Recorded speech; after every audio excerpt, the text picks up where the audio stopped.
Films in Focus with David Sterritt is underwritten by The Movie House, your destination for first-run Hollywood and independent movies, and a digital portal to the Met Opera, National Theatre Live, and special events worldwide in Millerton, New York, and on the web, themoviehouse.net. David Sterritt is the editor-in-chief of the Quarterly Review of Film and Video, contributing writer, cineast, film professor at the Maryland Institute College of Art, Robin Hood Radio's very own critic. He joins us weekly. The films are David Crosby, Remember My Name, Marianne and Leonard, Words of Love, and Sword of Trust. Over to you, CB. Well, actually what we have this week are, it's summertime, the living is easy, the fish are swimming, the cotton is high, and the multiplexes are full of blockbusters. So, as always, I do like to pay attention to some of the smaller pictures that are definitely out there in movie theaters and which are definitely worth attention. None of these are great movies, but, they're all worth watching. And the first two are documentaries. We've had a lot of documentaries getting into theaters this season, which I'm always very happy about. And it's been a terrific year for pop music documentaries. My goodness, there have been so many. And we've got two of those today, one about David Crosby and one that deals with Leonard Cohen and his girlfriend and muse for quite a number of years. But we'll get to that one in a moment. David Crosby, Remember My Name, is, of course, about, yes, you guessed it, David Crosby.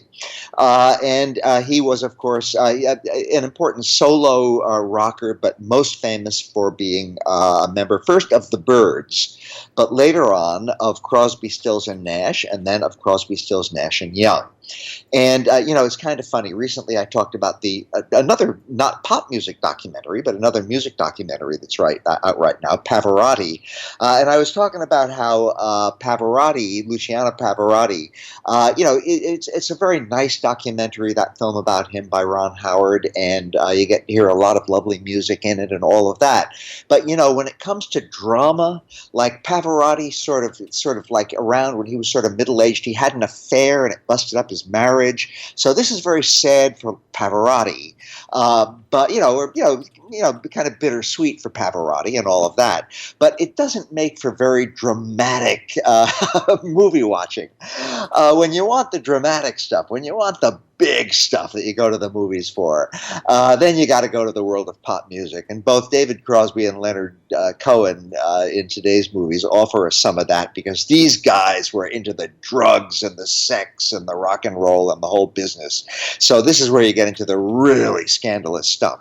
David Crosby, Remember My Name, it kind of revolves around a long interview with David Crosby, a lot of it done when he's in a car going somewhere, and he's being filmed in the car, and he's talking and talking, and then, at times he's other locations talking and talking, and he's remembering his life, and gosh, he had a really interesting life in a number of ways. It's the standard rock and roller superstar life. With, as I just said, a lot of sex and drugs and all of that stuff in there. And what's interesting here is that he did come out of it. And in fact, these days, as the movie makes very plain, he's been having something of a comeback. After having come really near dying from all of the astonishing abuse that he heaped upon his body for years and years, he's been having a comeback, and he's been touring, and he's recording again and all of that stuff. So that's all very nice. But what's really interesting here are the reminiscences of his life, and what really makes this movie unusual is that David Crosby really burned a lot of bridges. And as he says near the end of the movie, it's years since almost any of the rockers that he worked with really, really closely, in some cases for decades, it's been years since they have even been willing to speak to him. A lot of them really despise him, and he really openly acknowledges that, and he talks about this, and he regrets it, and he knows that it's his fault, and that's what really makes this movie very, very interesting. Now, I'm making the whole thing sound more prurient and lascivious than it really is. David Crosby had a lot of accomplishment in his life, along with all of the sex and the drugs and all of that stuff.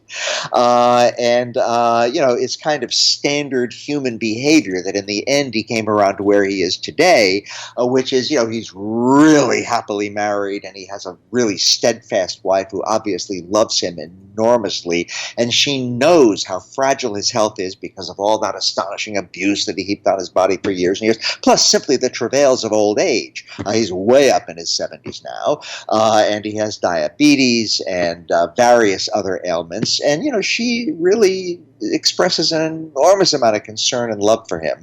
And again, that's all very nice, but what really makes this movie dramatic, I think, is the contrast between the scandalous rock and roller life that he lived for all of those years and his current life as now an old man, settled down and trying to keep going and trying to keep creating and being quite successful at that. And also, above all, his really painful acknowledgement and realization of how many bridges he has burned between himself and people who really meant a tremendous amount to him, and who, as he acknowledges, really stuck by him during very different periods for a very long time during various phases of his life. So I found David Crosby, Remember My Name, a really engaging movie, and I really had a good time watching it. Very, very interesting. I will add, parenthetically, that I have never been particularly into David Crosby's music. I was not into that. I think the Byrds were always a kind of an overrated group. I never much liked Crosby, Stills, and Nash. I never much liked Crosby, Stills, Nash, and Young, although I have always liked Neil Young. So I don't say all this because I'm a big David Crosby admirer, but I really respect what he's accomplished. And again, even though I'm not a big admirer of his, I just had a really interesting time watching this movie. It's one of the best pop music documentaries we've had in quite a while. Now for our next film, Marianne and Leonard, Words of Love. And yeah, you kind of gagged a little bit when you said that title. It is very sentimental. And here we have a movie by Nick Broomfield. David Crosby, Remember My Name, was directed by a filmmaker who has not done a whole lot of work, a guy named A.J. Eaton.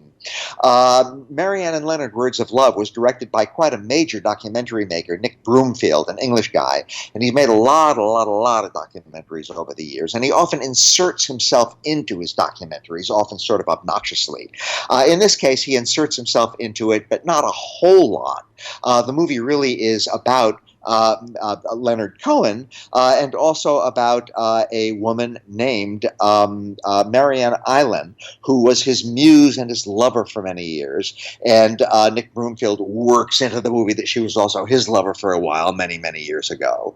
And the movie, as you can tell from the title, Marianne and Leonard, Words of Love, is about the relationship between Leonard Cohen and Marianne Island. But it's interesting that his relationship with Marianne Island was very, very sporadic. And even if you add up the whole relationship for all the different periods that went on in various phases, it didn't amount to a major part of his life. And it appears to me that Nick Broomfield, the director of the film, has made it not just a movie about Leonard Cohen, but a movie about Leonard Cohen and Marianne Island, simply because Nick Broomfield himself was involved with Marianne Island about 1,000 years ago and wanted to work that into the movie. But it really is, despite its title, a movie about Leonard Cohen. Now, there was a very good Leonard Cohen documentary quite a number of years ago called Leonard Cohen, I'm Your Man. And I think it was better than Marianne and Leonard precisely because of the part that deals with Marianne Island, this movie is not so focused. And it kind of wanders around a little bit. But really, it is at heart pretty much a straightforward documentary about Leonard Cohen, who is a very, very interesting figure. And what we have here is, once again, a whole lot of sex and drugs, because Leonard Cohen, that was a big part of his life when he was younger. But one of the interesting things about Leonard Cohen, and this I knew already, and it's in the movie, it's not a major part of the movie, but it's an important part of the movie, is that unlike David Crosby, when he didn't get out of this simply because he broke his body and couldn't keep on any longer and had to settle down a bit. He got out of this because Leonard Cohen really has always been, I think, he has passed away since the making of this movie. I mean, he's passed away a number of years ago, not since the making of this movie. He really has always been a very introspective person, it appears. And he eventually became very, very interested in Buddhism and actually spent a number of years going frequently to a Buddhist temple and eventually entered a Buddhist monastery and was in there full-time for about 5 years, and that's a part of the movie. So that's a very interesting and unconventional aspect of Leonard Cohen's life, and it's interesting not only in itself, but because, as I said, he was, I think, a very introspective person who, once he got over those years of the sex, drugs, and rock and roll and so forth, really was trying to look within himself and to look beyond the kind of life that he had led, and to look for something deeper and something greater, and he sought that through Buddhism, and he got into it in a really serious way, the opposite of a dilettante way, a really, really serious way, even though ultimately he came out of the monastery and resumed a somewhat normal life again, and like David Crosby, eventually had a kind of a comeback and was touring and singing and recording and so forth again, and doing the kind of marvelous songs that he did for so many years. So Marianne and Leonard is at times a pretty gloppy documentary, as the subtitle Words of Love suggests, but it's also just a very interesting documentary, not so much about that relationship, but about Leonard Cohen, who I think is always worth revisiting from time to time and taking a fresh look at. A very, very interesting artist. And our final film for today, Jill, is our only fiction film, and it is a movie called Sword of Trust, and it was directed and co-written by Lynn Shelton. Very interesting woman, female filmmaker, who has made movies in the past like Laggies and Hump Day, kind of came out of the mumblecore school, but Sword of Trust rises above that and is, I think, a very interesting movie. It's kind of silly at times, but it's really interesting. So here is the premise of Words of Love. The main characters are a couple, a lesbian couple, and one of them, her father dies, and her grandfather, I think it is, dies, and she inherits a sword, a Civil War sword, along with some documentation.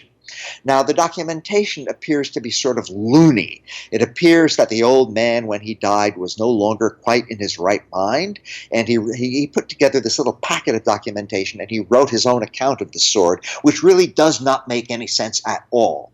But they're intrigued by this, and they think, well, hey, it is apparently an authentic Civil War sword. We can probably get some money out of this. So they go to a pawn shop, which is run by a guy named Mel, played, by the way, by Mark Maron, who did the music for the film and who was the other main character of the movie. And he runs this pawn shop, and he's familiar with this kind of thing, and he looks at it, and he looks at the documentation, and he says, this does not make any sense at all. No, it really doesn't. But he's interested in the sword, and he offers them a few $100 for it. And they say, no, we want more for it. We think it's worth more than that, and they walk away. However, and by the way, all this is the very beginning of this movie, so these are not spoilers. The owner of the pawn shop, Mel, has a young guy who works for him, an assistant named Nathaniel, who is a little bit more hip and who goes on the internet and finds out that there is a company which is willing to, not so much a company, an outfit, which is willing to buy material like this with documentation like this, because this outfit believes that, now get ready for this, that the South actually won the Civil War. And this is all being covered up by, you guessed it, the deep state. It has been covered up since the 19th century by the deep state, but it's really true. The South won the Civil War, and this outfit is willing to buy any sort of a relic which goes to prove their point. And they are willing to pay, in some cases, thousands of dollars for this stuff. So Mel, the pawn shop owner, immediately gets back in touch with the couple who now own this sword and offers them a lot of money. And they say, well, wait a minute, if you're offering us more money now, there must be somebody who's willing to buy it from you. And so they set up a partnership, and they decide that together, the four of them, the young couple, the pawn shop owner, his assistant, are going to sell this sword to this crazy outfit that believes the South won the Civil War. And that is what sets the whole movie into motion, and all sorts of surprises ensue, especially once they actually get in touch with this outfit. Now, if I were a Southerner, and I am not, actually I live below the Mason-Dixon line. I live in Baltimore, Maryland these days. So it counts. I am not a Southerner. But if I were, I'm not sure I'd be happy about this movie, which takes place in the South and which pokes an awful lot of fun at Southerners, and especially at the kind of Southerners who don't like the term the Civil War. They prefer the term the War of Northern Aggression. But I am not a Southerner, and I actually found this movie to be very good-hearted, even though it pokes an awful lot of fun at an awful lot of people in the Deep South. We have here a movie which is, at times it gets silly, at times it's a bit over the top, but most of the time it's really, really sharp. It's good, fun, funny, comedy. The acting, most of the way through, is absolutely stunning by Marianne, Michaela Watkins, Julian Bell, John Bass, a whole lot of other people. Really, really excellent, beautifully observed behavioral performance. Very subtle, very nuanced, but often very, very funny. And the story adds up to a certain kind of crazy sense. There are moments along the way that I didn't believe it, and there are times when I thought, oh, that wouldn't happen even in a silly premise like this. But I had a good time watching this movie, and ultimately I just came out thinking, what a likable, good-hearted movie this is. So if you want to see a little, likable, amiable, kind of sweethearted movie this summer, go see Sword of Trust. I'm not steering you wrong. And that is my semi-fictional, semi-documentary story this week, Jill. And we trust you. Thank you very much, David. Sterritt Films in Focus. The films: David Crosby, Remember My Name; Marianne and Leonard, Words of Love; and Sword of Trust.